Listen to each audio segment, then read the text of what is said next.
ছাদ বাগানের কেনু আপনারা অনেকেই দেখেছেন আমার ফেসবুক প্রোফাইলে।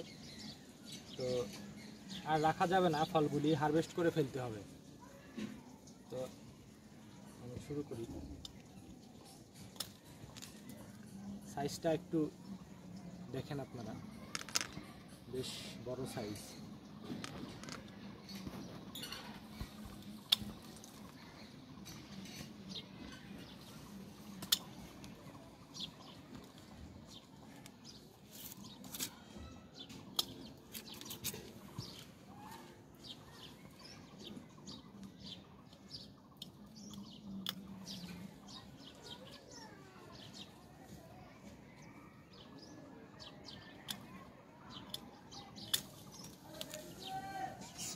বেশ অনেকগুলি ফল ছিল, কিছু গেস্ট এসেছিল, ওরা খেয়েছে।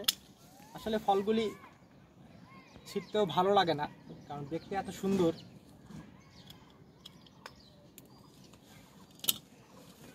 এই যে ছাদ বাগানের ফলন,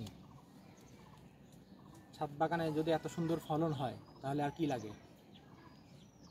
ধন্যবাদ সবাইকে।